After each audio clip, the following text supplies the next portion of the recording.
इस आश्रम के ओपनिंग में आप सभी मित्रों को आना है। आएंगे आएंगे। जी जी, क्योंकि सभी मित्रों को आना है, सबका ये आश्रम है। 19 जी। मार्च को ओपनिंग है और ठीक है। 22 मार्च दोपहर तक जाएगा ये कार्यक्रम। ओशो के संबोधि महोत्सव का हम छोटा सा कैंप रखे हैं। तो जी। मैं यही सभी मित्रों से निवेदन करूंगी कि सभी मित्र यहाँ जरूर आए। ये आश्रम ठीक सबका है। है। और ओपनिंग के बाद जो भी मित्र आकर के कुछ दिन रहना चाहे रह सकते हैं। चार्जेस कोई नहीं है, बस आपको जो सहयोग राशि में देना है आप आपके इच्छा। स्वेच्छा के ऊपर है। ऐसा नहीं कि जी जी। प्रेशर है कुछ है। अभी आश्रम मतलब अभी बच्चा है, तो सहयोग की राशि में जो भी आपके तरफ से आएगा पर्याप्त है। प्रेशर नहीं है, नहीं भी देंगे चलेगा। तो सभी ठीक। मित्र समझ सकते हैं कि आश्रम अभी बच्चा अवस्था में है और सबका सहयोग और साथ हमें चाहिए।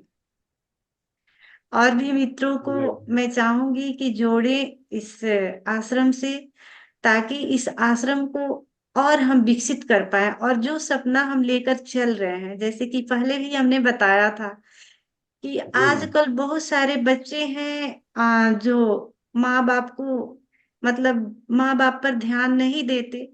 माता पिता जब बूढ़े हो जाते हैं तो कोई बात भी नहीं करना चाहता। अब उनकी अपनी लाइफ है, मतलब उन लोगों की भी कोई गलती नहीं कहा जाएगा, क्योंकि सबका अपना अपना लाइफ है। और सभी मतलब अपने काम में इतने व्यस्त हैं कि देखा जाए तो वो भी ध्यान नहीं दे पाते। उनकी भी अपनी मजबूरी है, फैमिली है, बच्चे हैं। तो अब अपना फैमिली है, बच्चे हैं, तो माँ बाप पर कौन ध्यान देता है। तो ऐसे माता पिता के लिए हम ये सपना लेकर चल रहे हैं, जहां हम रख सके, उनको सारी सुविधाएं दे सके।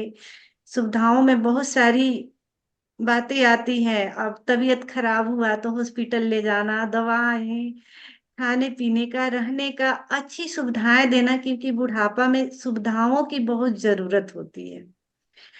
तो जी। ये आश्रम सबके सहयोग से चलेगा। एक व्यक्ति कुछ नहीं कर पाएगा। तो इसीलिए मैं चाहूंगी कि हमें जो भी मतलब व्यक्ति हमें सुन रहे होंगे, इस वीडियो को मैं YouTube पर अपलोड करूंगी। तो जो भी हमें व्यक्ति सुनेंगे YouTube के माध्यम से, तो मैं चाहूंगी कि जितना आप सहयोग कर सके हमें करें, ताकि मैं ऐसे माता पिता के लिए एक प्लेटफॉर्म बना सकूं, रख सकूं, उनकी सुविधाओं का ध्यान दे सकूं। और उनके अंतिम घड़ी में, जो अंतिम घड़ी बुढ़ापा में तो अंतिम घड़ी ही है, तो साधना के लिए उनको तैयार कर सकूं, नेक्स्ट जन्म के लिए तैयार कर सकूं, कि उनका जो अगला जन्म हो एक व्यवस्था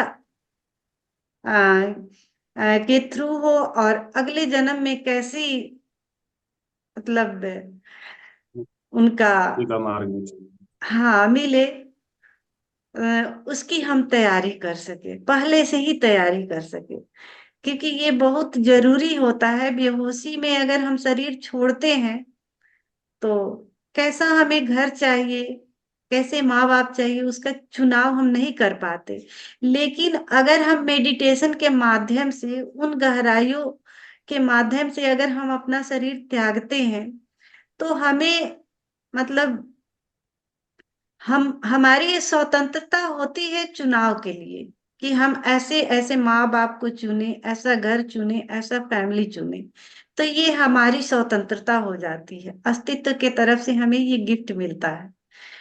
तो इसलिए मैं इस कार्य में लगी हूँ। और बहुत सारे बच्चे हैं जो कि अनाथ होते हैं, जिसके पास पैसे नहीं होते पढ़ाई के लिए।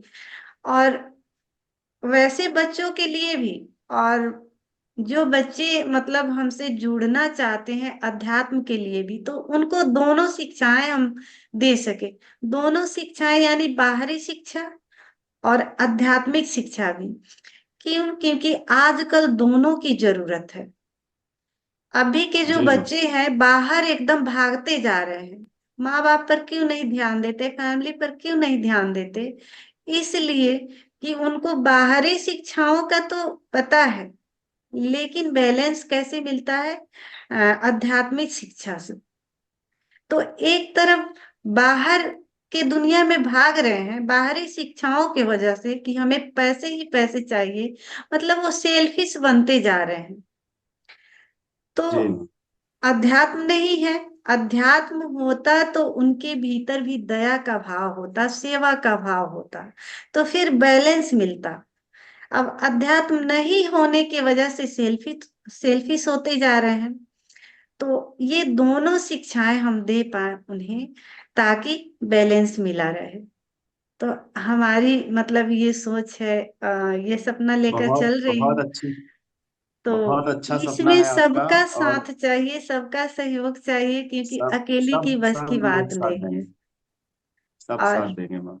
जी, और इस ओपनिंग में सबको आना है, क्योंकि सबकी जरूरत आएंगे है आएंगे हमें। जी जी। आएंगे। तो आइए इस आ, ध्यान को अब हम आगे बढ़ाते हैं।